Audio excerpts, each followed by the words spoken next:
Здравствуйте! В эфире программа «Энергетика Якутии. Отраслевые новости». С вами ведущая Татьяна Каракулова. И сейчас коротко о главных темах выпуска. В Якутскэнерго разработали программу повышения надежности электросетевого комплекса. В центральных электрических сетях прошла декада по выявлению фактов хищения электроэнергии. Художник из Ярославля украсил в Мирном трансформаторную подстанцию. В Якутскэнерго разработали программу повышения надежности электросетевого комплекса. Она рассчитана на 5 лет. Мероприятие включает ремонт и реконструкцию линий электропередачи разных классов напряжения, а также подстанций. Будет проведена модернизация сетевых участков, реконструкция складов ГСМ. Программа очень масштабная, рассчитана на период до 2028 года. Объем капитальных вложений во всех этапах реализации программы мы оцениваем примерно в 56 миллиардов рублей. И в рамках этой программы уже в текущем году будет выполнена работа на общую сумму 1,9 миллиардов рублей. Реализация программы в ближайшие мероприятия программы уже в ближайшие 5 лет позволит нам снизить объемы технологических нарушений почти на треть, существенно обновить наш электросетевой комплекс, провести работы по реконструкции и модернизации наших ключевых подстанций. И в целом эти работы направлены на повышение надежности энергоснабжения наших потребителей. К реализации программы энергетики уже приступили. В рамках подготовки к осенне-зимнему периоду ведутся масштабные работы. Специалисты центральных электрических сетей провели декаду по выявлению фактов хищения электроэнергии. Было проведено 88 рейдов в Якутске и 10 районах республики. Больше всего нарушений выявлено в зоне ответственности Маинского, Центрального и Такинского районов электрических сетей. Составлено 30 актов о неучтенном потреблении энергии. Были проведены проверки приборов учета в городе Якутске и в 10 районах республики Саха-Якутия. В рамках мероприятия выявлено 30 актов неучтенного и бездоговорного потребления на общую сумму более 1,3 миллиона киловатт-часов.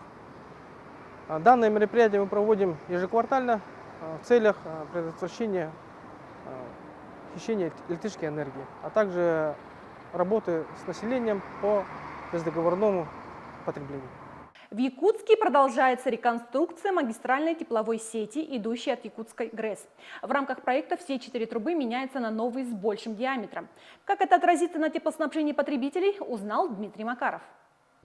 Этот участок, где сегодня надежно возвышаются большие трубы, еще недавно казался непреодолимым. Подрядчикам пришлось на месте принимать нестандартные инженерные решения. И так метр за метром. Ведь работа мешают трубы газовых сетей и опоры линий электропередачи. К тому же местность заболоченная. Болото – это отсутствие нормальных условий для бурения, применение дополнительных технических приспособлений для того, чтобы организовывать бурение, ну и монтаж ростверков. Работа просто неимоверно сложная, но подрядчики справляются с честью. В этом узком коридоре идет реконструкция действующей магистральной тепловой сети. Энергетики увеличивают диаметр трубы с 530 до 720 мм. Сейчас реализуется первый этап, а всего предстоит заменить более 4 километров от коллекторной Якутской ГРЭС до улицы Космонавтов в 17-м квартале. Диаметр трубы 700, протяженность довольно большая. Не каждый завод-изготовитель был готов выпустить необходимый нам объем. Ну и, соответственно, на тот момент мы также столкнулись с проблемой, скажем так, нестабильности рынка материалов. Ценник увеличивался, в основном увеличивался, сейчас более-менее стабилизировался, но путем определенных переговоров, работ с поставщиками материалов, конечно же, соблюдая все условия, определенные федеральным законом 223, мы смогли этот момент преодолеть. На данной стадии укомплектованность материалами 100%. Магистраль с увеличенными трубами позволит подключить к теплу гораздо больше потребителей. Только в районе 2, 4 и 17 кварталов скоро будут построены новые школы, детские сады и более 50 высоток. В них будут жить около 18 тысяч человек. К запуску объектов тепловая магистраль должна быть готова. Проект разбит на участки на 3 года. Один из проблемных – подземный переход через автостраду 50-летия октября. Учитывая постановку задачи выполнить этот переход в подземном варианте, придется перекрывать эту дорогу на несколько месяцев непосредственно, потому что выполнить переход в подземном варианте на этом участке будет очень сложно. Помимо прокладки самих труб ведется работа по увеличению мощностей тепловых пунктов. Ремонтируются здания, меняются задвижки и трубы. Причем без ограничения действующих потребителей. Работа кипит с утра и до позднего вечера, без выходных. Все для того, чтобы уже к началу отопительного сезона запустить первые 2 новых участка. На каскаде Вилюйский ГЭС 12 мая открыт сегментный затвор водосброса. Это необходимо для безопасной эксплуатации гидротехнических сооружений при прохождении весеннего половодья. Решение об открытии затвора принимается Ленским бассейновым водным управлением Федерального агентства водных ресурсов. Обычно его открывают в июне. В этом году ранний водосброс связан с обильными осенними дождями и многоснежной зимой. Флот Энерготранснаба готов к навигации. Проведен необходимый ремонт, сформированы экипажи. В первые рейсы суда отправляются из пунктов зимовки Усть-Маи, Хандлики и Якутска. Они будут работать на реке Алдан, завозя уголь и материалы технического назначения для котельных теплоэнергосервиса. В начале периода навигации закрываем Верховье, то есть это Алданский район. Затем переходим на Усть-Майское направление, то есть это Усть-Май и Эльдикан. То есть основной объем у нас перевозки каменного угля. В этом году была у нас проблема в том, что суда были разбросаны в 3 населенных пунктах. Это в Якутске 2 единицы у нас флота дислоцировалось в зимний период. А также в Хандлиге у нас осталось судно СК-2035, то есть там была подготовка.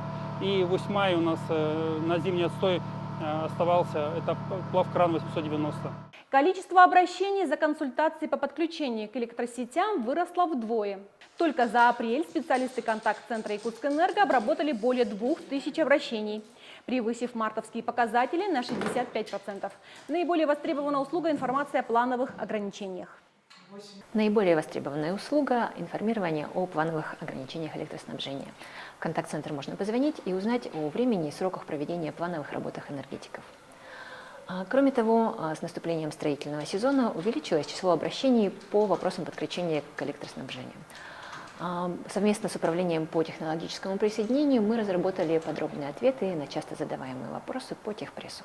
Якутскэнерго проводит системный мониторинг качества предоставляемых услуг. Ведется постоянное расширение и улучшение дистанционных сервисов.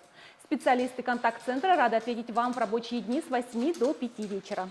Художник из Ярославля украсил в Мирном трансформаторную подстанцию.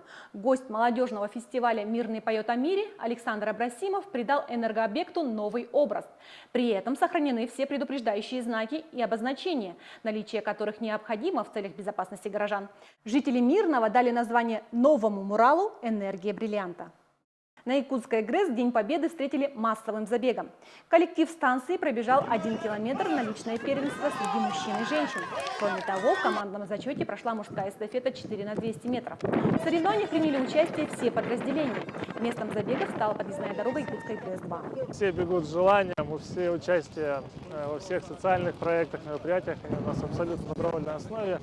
Желание проявляется всегда на самом высоком уровне. Погода сегодня не самая такая спортивная, не для легкой атлетики, потому что очень сильный ветер. Хорошо будет тем, кто будет бежать попутно, и плохо будет тем, кто будет бежать встречно ветру. Завершился день бега награждением победителей. Им были вручены грамоты и медали. Этим мероприятием энергетики открыли весенне-летний спортивный сезон. На сегодня это все новости. Спасибо, что вместе с нами следите за новостями энергетиков.